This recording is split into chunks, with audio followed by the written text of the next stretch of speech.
Hello, and welcome to the Patient Obsessed podcast, where we see the world through the eyes of the aesthetic patient to try and improve the patient experience.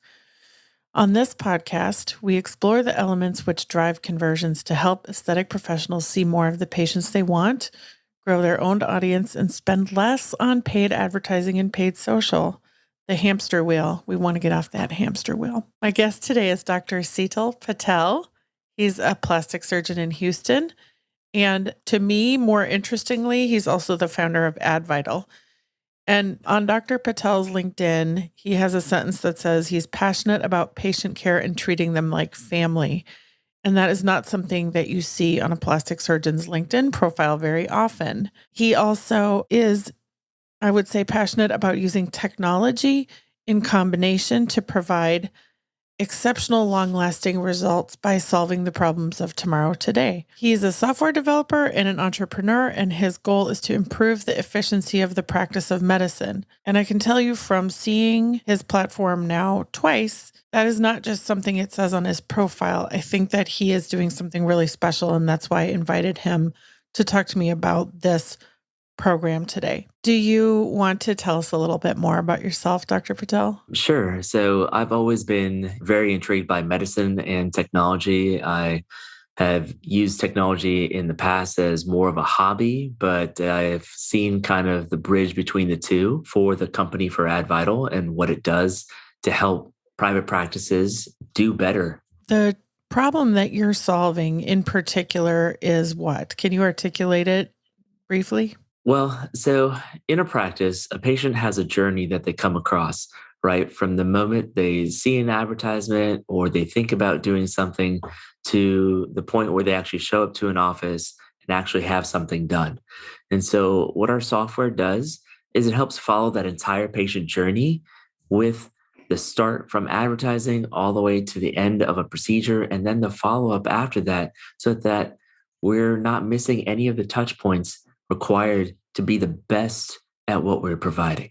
I think a lot of people forget that the journey actually begins sometimes many years before they reach the point where they see that ad. And so I try to always remind everyone that it's a really long process, but when they're ready, they're very ready. So it may have taken them 5 years to get there, but when they want to move forward, then they want to go really fast and they want what they want right now. We've been Yeah, trained to do that. absolutely. Yeah, absolutely. And I think that's the whole thing. But it's also meeting the patients along their journey, right? And in terms of the messaging, the marketing that goes along with it, but then also helping them overcome their own objections of why they should do something. Because the most common thing that patients say is, I wish I would have done this 10 years ago. I wish I would have just pulled the trigger then.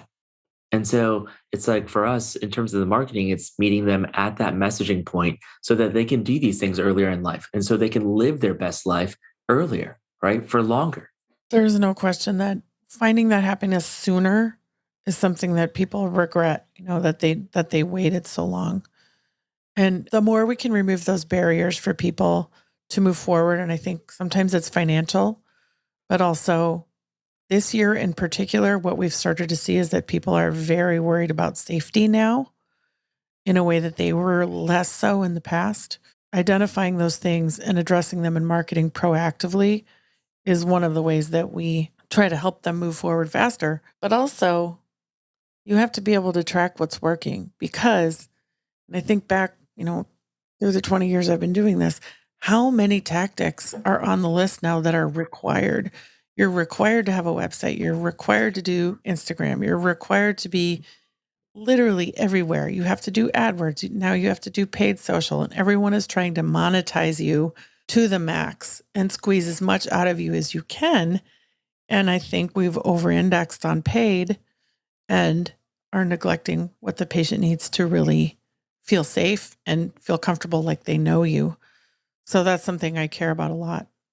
But what we're talking about here is measuring what's working and what's not working. And I think, if I'm not mistaken, one of the greatest things about that is you can actually give people permission to quit doing things that aren't working by Mhm. tracking it correctly. Absolutely. And sometimes that's more valuable than trying to find the right thing to do is stopping the wrong things that you're doing.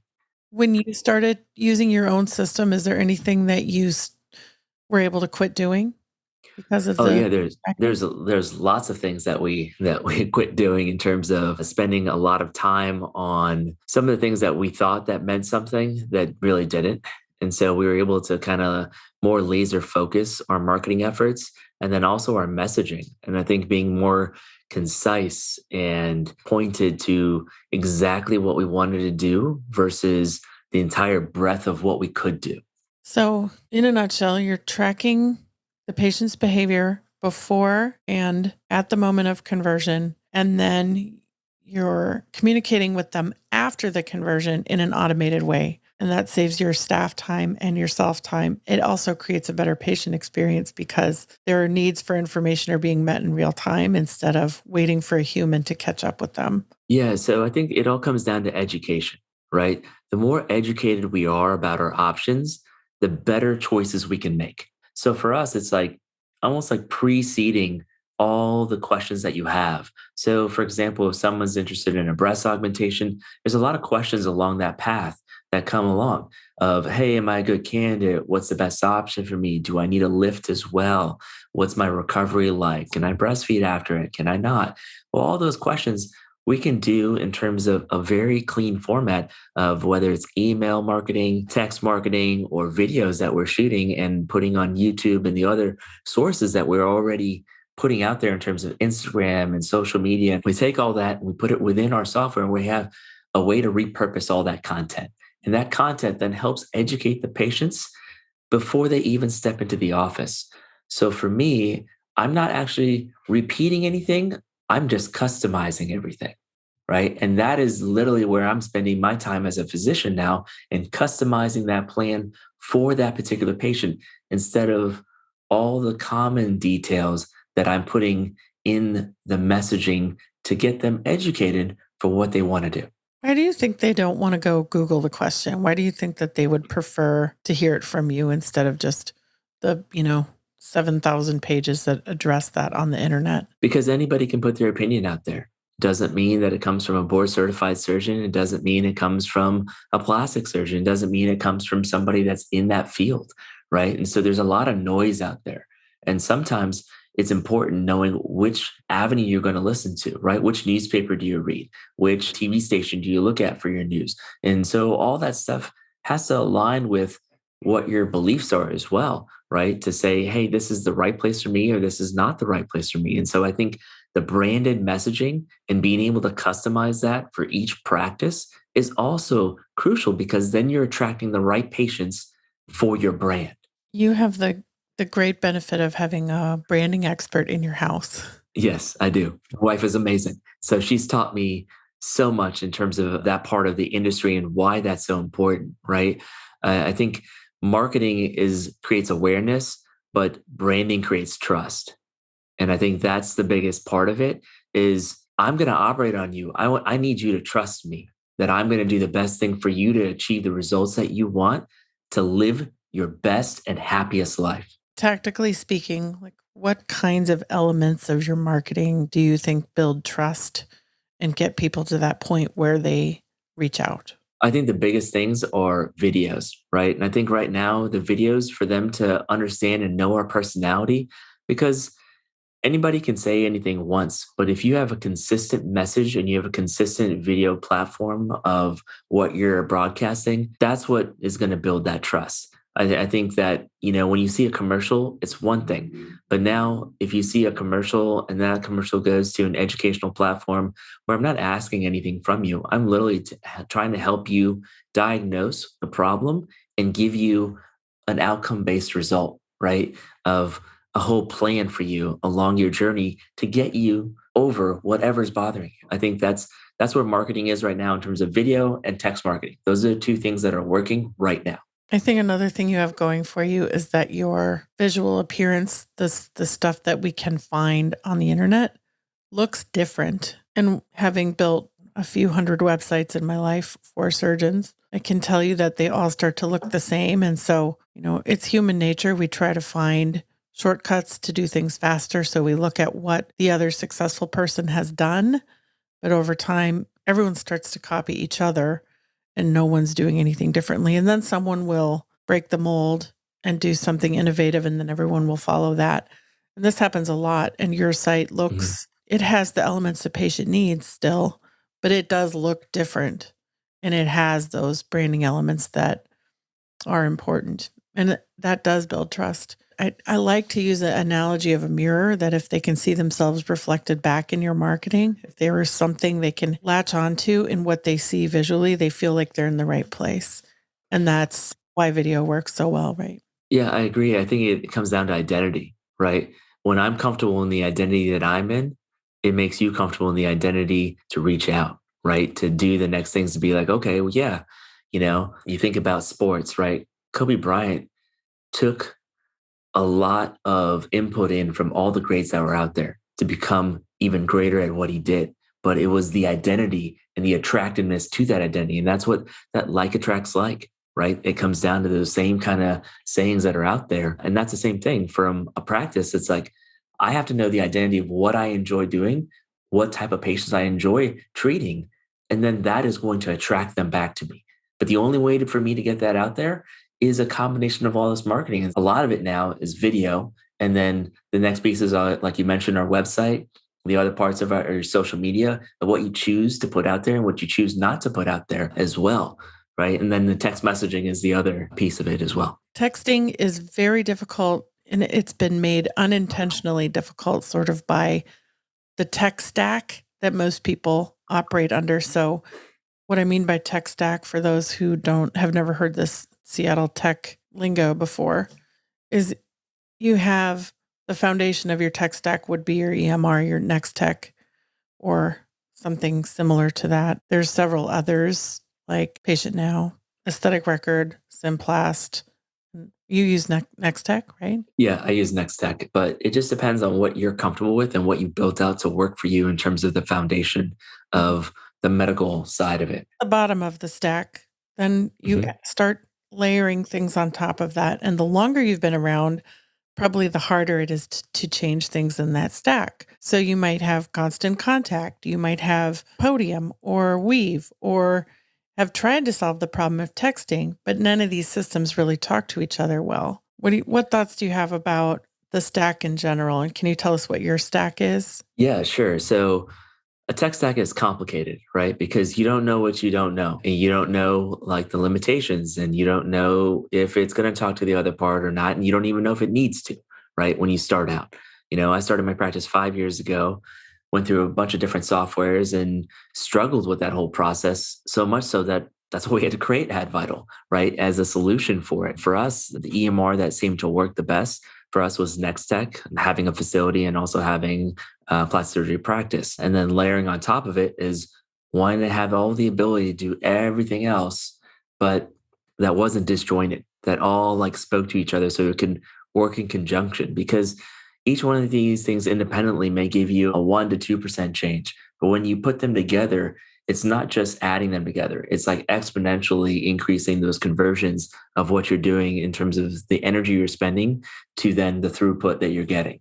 So for us, all we have for our tech stack is Nextech and AdVital, and that's it. And then the other part that we have a marketing agency and a media buyer that does the other part that makes our website and that helps us continually change our Google ads in terms of AdWords. A tech stack without AdVital, and what would that look like for someone that was using Next Tech and several Yeah. other things? So before, like we had to have Nextech, and then we had Next Patient, and then we had Mailchimp, and then we had Constant Contact, and then we had Clara for the text messaging, and then we wanted to monitor the leads, and we had My Med leads, and we had this whole conglomeration. None of it talked to each None other. of those got reviews either. So how were Yeah, you? and then there was Bird Eye as well. We also, put all these stuff together of doing these things because we wanted to have all the abilities to run a private practice nowadays, right? And that's where like there are some core principles in terms of yeah, everyone has to have a website, right?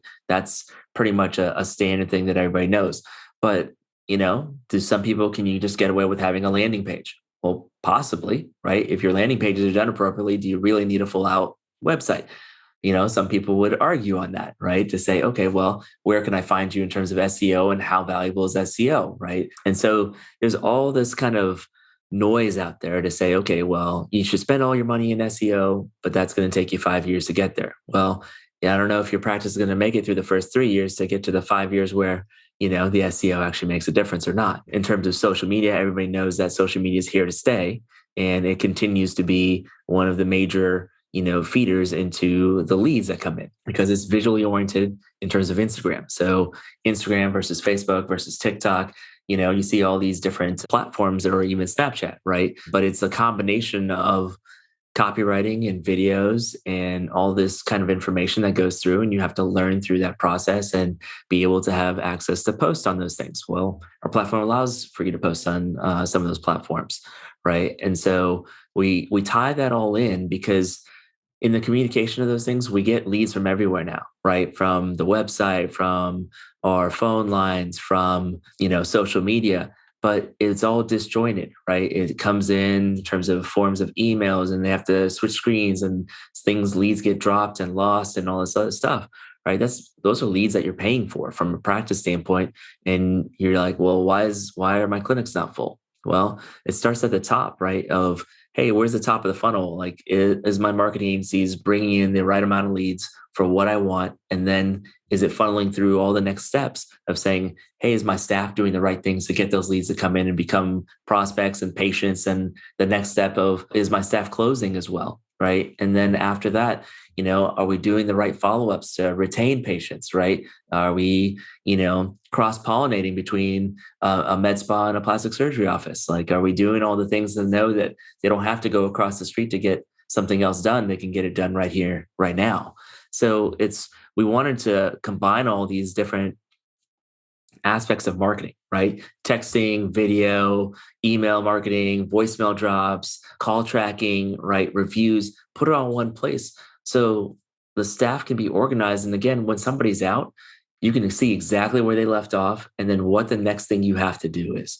And so I think it took all the micromanaging out of our practice. And a lot of EMRs talk about being able to do that with tracking ladders and little steps that come, but it's just not as customizable as we would want it to be. It seems like you got a lot of the busy work to fade into the background. And I think Mhm, what I'd be curious to know is how does AdVital tell the staff what to do every day? I know it's a podcast, and if I can get a mhm. screenshot, I can put it in the video and the show notes. Can you describe that visually for us? Yeah, in a visual nature, it literally puts everybody on a drag and drop journey, right? And so if you have a journey of what the patient, you know, goes through is like, hey, they see an advertisement, they come in as a lead. Well, what does it take for them to become a booked appointment, right? And that's what my front desk manages is say, hey, this is the journey for them to come in. And then the back office manages the journey of after they come in of do they book a surgery? What else do they need? And then the follow up of all that stuff. So in terms of the micromanaging, they know exactly what stage and phase that those patients are in to do the next steps that they need to do. So those look like swim lanes on the screen. And then each Yep. person in your office knows which lanes they're responsible for. Well, each one has their own kind of, start to finish point, right? Because if you think about the journey, the front desk, their main point is to get a lead to book an appointment, right? That's their goal. The back office is for a patient that gets a quote to then have a surgery.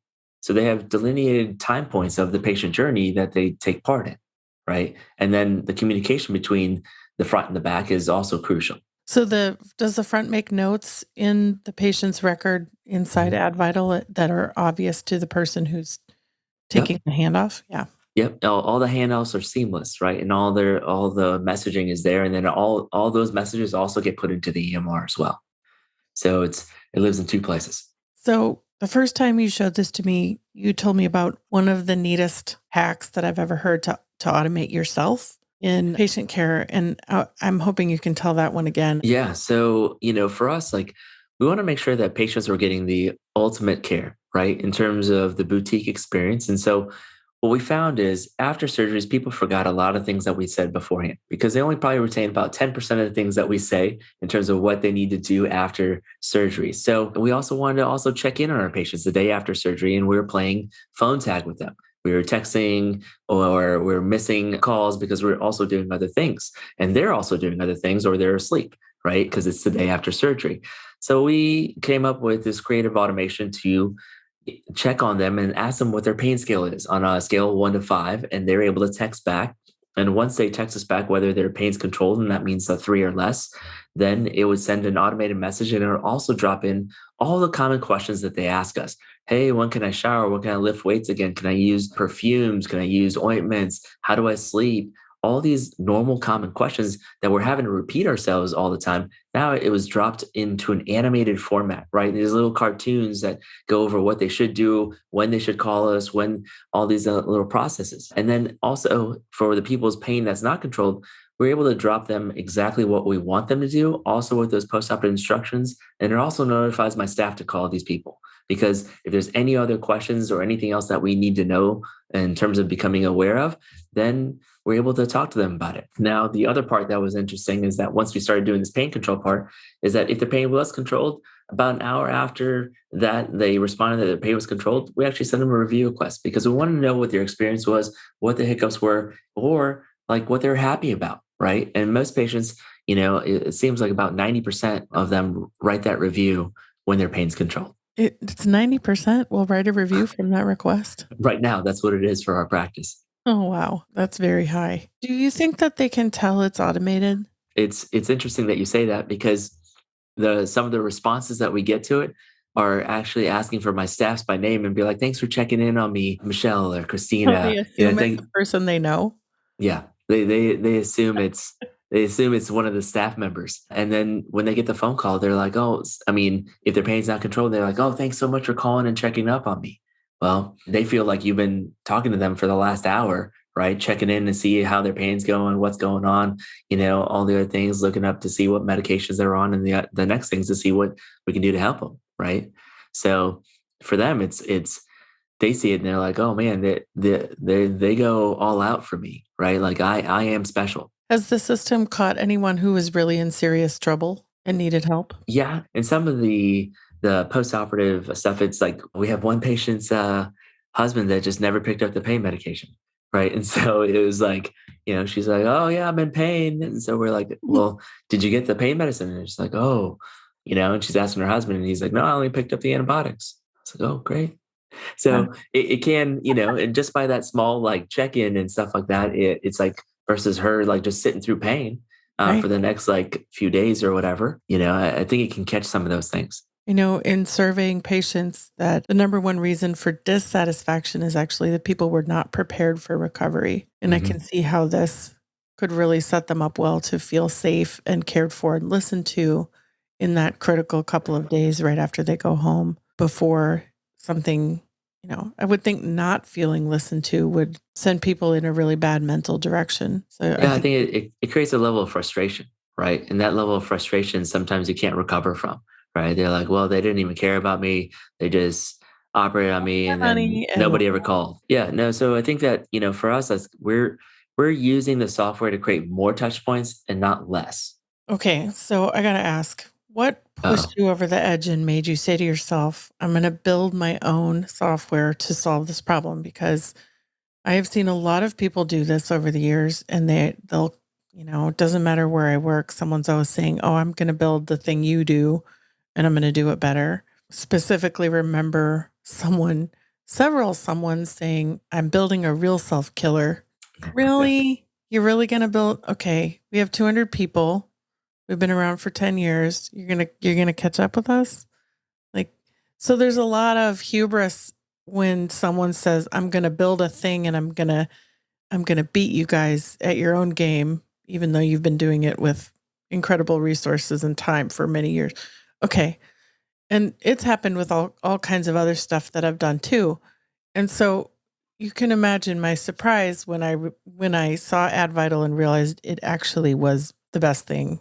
And this doesn't come from me lightly. I am not a person who says that's great to everything I see. This is You're here because I really do think you're doing something very different and doing it really well. So I'll stop with my commercial for you uh, and let you answer appreciate the it. question. No, it's a great question, right? And so, I think like anything, like the pain has to become so great that you do something about it, right? And for me, I just did not like repeating myself. And then I, with all the great resignation, and staff changes and all this other stuff that was going on, I could see the writing on the wall of, hey, I need to just hire people that can think.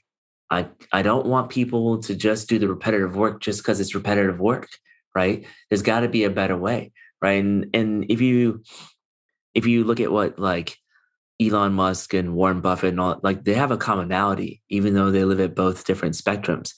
They both think that anything that is repetitive will go away in terms of a job.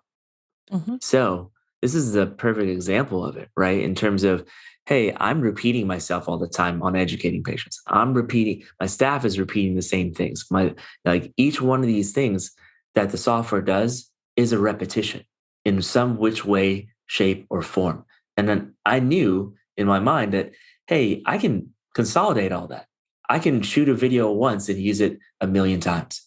I can I can literally put the messaging out there of how I want to say it, I want to talk about it, write it down once, and it reach 10,000 people of all the future patients that may come in. So for me, I just looked at it as I'm going to spend more time getting to know my patients and less time just educating them on the basics. But it was, it's some of those things of like the frustration of having to go on repeat, the frustration of being wondering what part of my marketing is working, right? Being sold a bill of goods in terms of marketing agencies and click through rates and, how many impressions I get, but it didn't add up to telling me how much revenue did this create? Am I running in the right direction?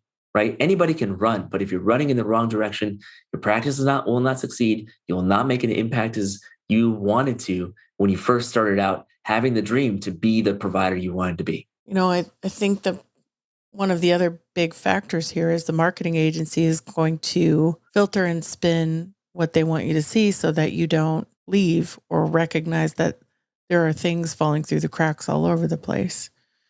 And so owning the data on your end is something that I am super passionate about. And maybe that's why I like what you're doing so much, is that you're in the driver's seat with the data and Mhm. you own all of it from end to end. And you're measuring the performance of any marketing agency channel with real numbers. Yep. No, I think that you bring up a good point, right? And it like leads into like Web 3.0, right? Web 3.0 is all about owning your own data because I think what everybody learned from Web 2.0 is that when somebody like Apple cuts off the data that feeds into Facebook, now all of a sudden Facebook ads are not working as they once were because it doesn't have the data because now Apple owned it. And so our platform allows you to own your own data because you are able to see what pieces are working and what marketing efforts are working to then run in the right direction. You just also nailed why I love podcasting so much, because nobody can own it. Like there's no one platform that can say you have to be over here, Yeah, and that's like it comes down to all owning your data, right? Like that is Web 3.0. which is owning your audience. Mhm. Just that's where we're trying to go. And that's how you spend less over time. I used to do this drawing on a napkin, and I can still do it. I mean, it's not easy to do on a podcast, but I feel like at the beginning of a private practice career or business, you have to invest a little more. And what we're all working toward is a day where you have built up enough content and enough of your reputation and enough of your brand that you can spend less. And if you make it to the middle of your career and you're still spending too much because you haven't done the right things in the beginning, you actually have really damaged the trajectory of your business over that first 10 or 15 years. What were some of the challenges in the beginning when you started building the software that you did not expect? I think the biggest thing is that since we do so much, it was taking a step back to be like, okay, when when we did this, I mean, it was a lot for the staff too, right? To be like, okay, well, we're gonna take on this software. We're like, wait, it does 100 different things, and you're like, where do I start?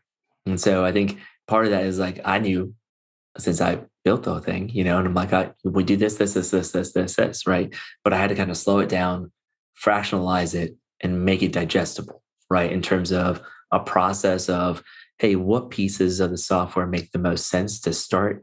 And then once you start it and you see how it just simplifies everything and simplifies each role in your practice, then all of a sudden you see the beauty in it, right? Then the adoption phase is like, immensely high. And I think that's something that I didn't see because I was more so of like, hey, well, it does all these things. Let's just do them all, right? And I had to step back and be like, no, no, we're gonna do this one piece here. Then next week we're gonna do this. Next week we're gonna do this. Next week we're gonna do this.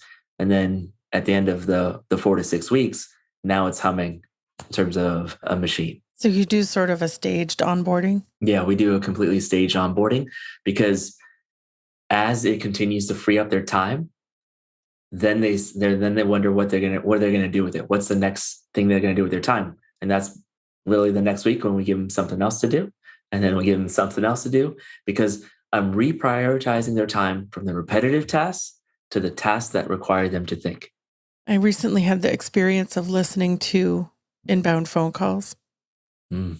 for a practice. And what surprised me in this was there was sort of a desperation on the part of the callers, almost across the board, to bond with the person they were talking to on the phone. And in this case, there was kind of a disconnect between the way the caller was approaching the conversation and the way the staff was. And so what I'm hearing you saying is that you wanted to free your staff up to not follow a script, to have enough intel before they get on the phone. Is that something that they have before they talk to someone? Oh, absolutely. And so they know exactly what their procedure of interest is. They know exactly what the questions. Sometimes it's hard to delineate some of these questions by a phone call. And that's where like the texting back and forth is so crucial. Right. And so once they'll tell you a lot of different things in the text message that then you have elaborated in the other part. I mean, I think we had one patient that texted, wanted a breast augmentation, and then in the text message, you're like, please don't tell my husband. Right. And I'm like, but it tells you a lot of like what stage and what phase they're in. Right. And I'm like, well, your husband's eventually going to find out if you do this. Right. So it's like there's a whole mentality and mindset stuff that we're going to have to talk about beforehand, which means that's what the staff is talking to them about of like, hey, so what's going on? Right? Why do we not want to talk about this? Or do you is this something only you want? Is this something he wants you to do? Whatever, because then it helps us treat the right patients, right? It helps us know that we're doing the right thing for the right reasons. How do you make sure your team has enough time to talk to people without rushing them? Well, that's where all the automations come in, right? And so in terms of the automations of replying, it automates the response time to decrease it to less than a minute versus the 2 hours it takes to respond to a lead is to let them give them information, give them some content, and it buys the staff a little bit of time to actually have those phone calls, to have the meaningful conversations, right? And I'll tell you like where it showed up the most for us. It showed up in the reviews. And you're like, what do you mean in the reviews? Well, they started actually mentioning each one of our staff members by name in the reviews. And that's how I know that they remembered them because they knew their name, right? And then they took the time to actually write a review that mentioned to say, hey, Melissa did an awesome job at this. And I was so impressed by how this person did this. And they're using their names in all these reviews. And all of a sudden it went from like this like superficial, review that like they didn't write anything. It's just 5 stars to, hey, 5 stars and this like half page review talking about all the different people and how that affected their entire journey. In the olden days, and you probably don't know about this because you're 5 years in, I believe Mentor had a training. And in the training, they would teach you that the patient has to have a girlfriend in the practice. And it was all about bonding with somebody in the practice so that they felt safe. And that's what you're describing here is that they're bonding, which is it starts with texting and then it moves on to other channels when they feel comfortable. It's like the modern version of you got to have a practice girlfriend. Right. And that's why like part of our practice, like, mission statement and stuff is, treating patients like family, right? Because you treat them like a sister or brother, you're going to have that open conversation, right? Mm. It's not going to be just superficial. You're going to ask the whys, right? Instead of like, oh, you want a breast augmentation? Yeah, these are the sizes. This is what you can do, and this is what it is, right? You're like, well, why do you want to have one? How long have you been thinking about it? You know, what's this preventing you from doing? It's not a complicated question to say, how long have you been thinking about this? Or do you want to have this done before something that's coming up? Is there something on your timeline of your life that you want to do this for?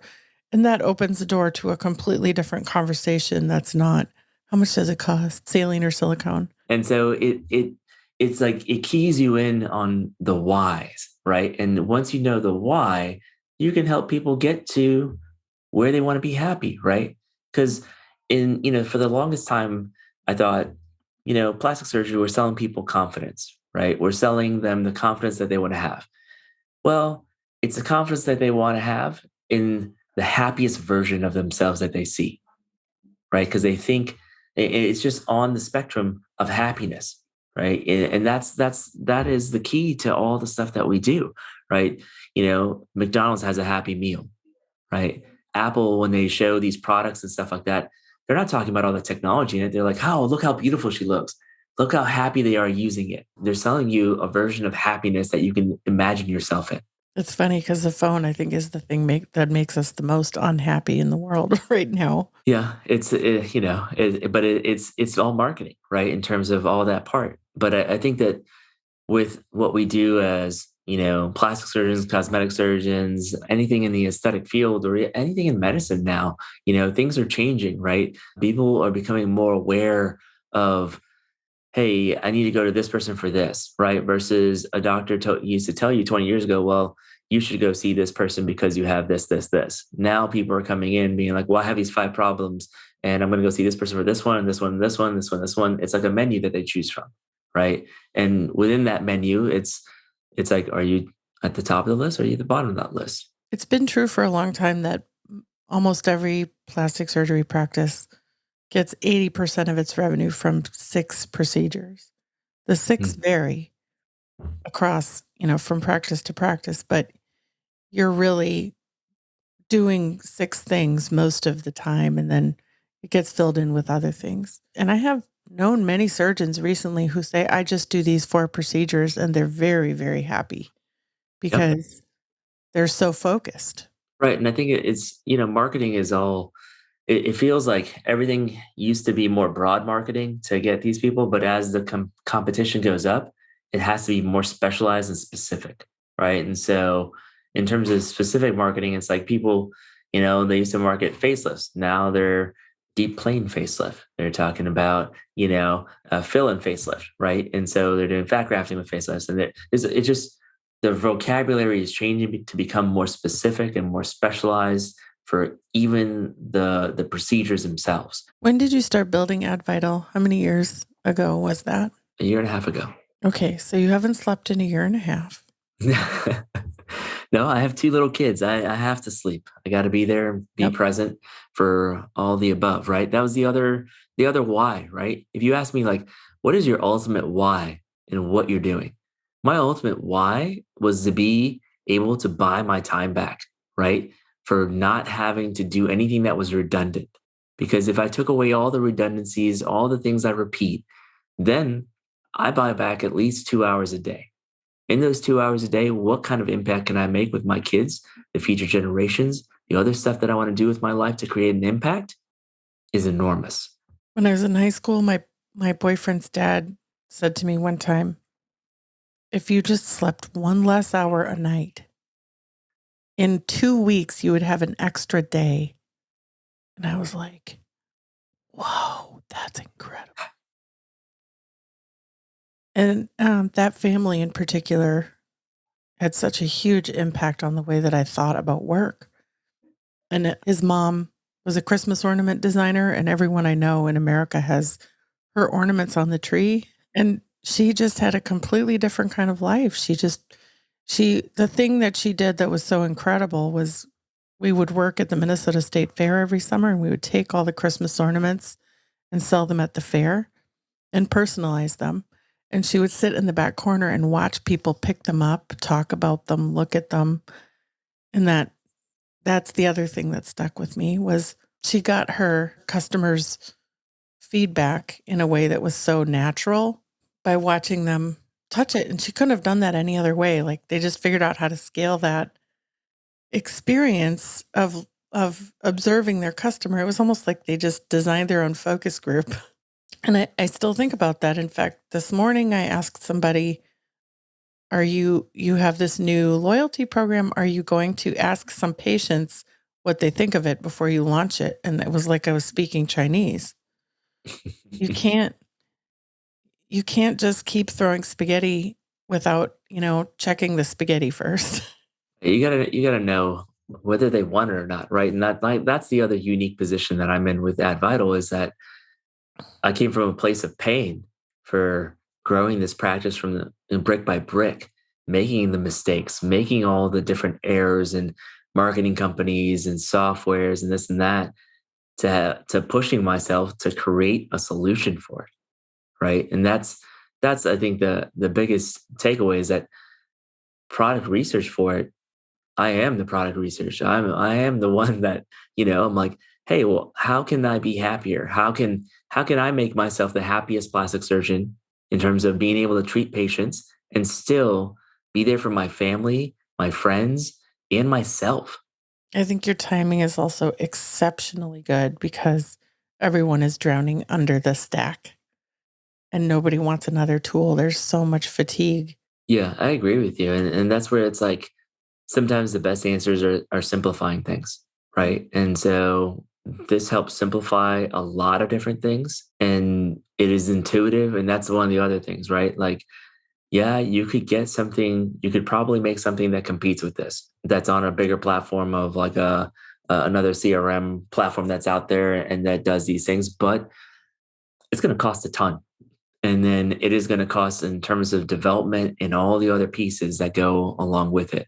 So I think that, the major focus of all these other software companies has been larger hospital systems, bigger businesses, and that. And for me, I was just trying to survive, right? In terms of COVID and a practice and a family and as a person, right? In terms of doing the right thing that I thought was right and what I'm passionate about, right? The things that light me up is patient care, is talking to them. It's not doing the notes. It's not all the paperwork and all the other stuff that goes along with it, right?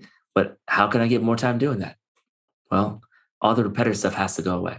It's like you're rejecting the equivalent of the clipboard. Just don't look busy just for the sake of looking busy. Will you describe for me, you're a year and a half in, can we talk about the accelerator? Oh yeah, we can. Okay. Yeah. So you were just awarded support from this really cool ASPS startup accelerator program. And what does that look like and how are they going to help you if you know yet? I don't really know, but I think, the biggest thing for me is like awareness, right? I think a lot of people don't know that we've created this software. So, we applied for this MedTech Innovator program. And from there, we got selected to be and present at the National, MedTech Innovator, where we compete for prizes and other things and whatever. And so, in the next like week and a half, I'm presenting in California at the Wilson Symposium, Innovator Symposium, and then also the MedTech Innovator, and competing with 60 other companies on getting funding and creating awareness, right? For me, it's about strategic partnerships and awareness because, again, I'm handing the keys for Porsche over to each of these practices, right? And we've bad things can happen and good things can happen, right? Depending on how you use the technology and what you do with it. And so for me, it's like I want to make sure that we have a good advisory board, a good process of plans of development, what we plan on doing with all this, right? And so I think the biggest thing that's going to help with is awareness for our platform, for other plastic surgeons, other cosmetic surgeons, anybody else out there in terms of the medical field. And then going from there, we'll see if we end up becoming, having a partnership with ASPS, which, hopefully that is something that they find intriguing because at the end of the day, we're here to help patients and providers. Okay, last two questions. At this stage, what is the right kind of practice for the platform and what does that look like? Who are they? Yes. So the right type of practice is probably a practice that's at least 2 years out, right, that has some of the processes and the foundation of the people and the roles in place. Because I can provide you a Porsche, but if you don't know how to drive, you don't know what to do with the Porsche. And if you, especially if you don't know how to drive stick, right? And you don't only know how to drive automatic. So there's a couple of things that go in. So it's like at least a practice that's 2 to 3 years out, and then at least has 5 to 6 employees, right? If it's a mom and pop shop that's only 2 people, it's really hard to do and use the software in all the full nature that it can, because there are roles and there are things for it, and then it will become too much for just one person. So if you just have a husband and wife, and the wife is doing, the software, and the husband's operating and doing all this other stuff, there's just not enough people to provide the level of care that you want with what this software is going to do, because that practice is more of it's more of like, hey, a 5 patients a day practice versus a 20 to 60 to 100 patients a day practice. And then on that other end of the spectrum, can it handle a really, really large practice with multiple locations? Yeah, and so we have a few providers right now with multi locations, multiple providers, and it's works awesome for that because it organizes the entire from start to finish, right? From front office to back office, and then it lets management do all the rest of the things it's supposed to do, right? And it gives them all the critical, key performance indicators and all the other things that they want to know, whether we're performing at the right things, and then also the cross pollination. The cross pollination is like priceless. What kinds of things have your current customers said to you about the platform?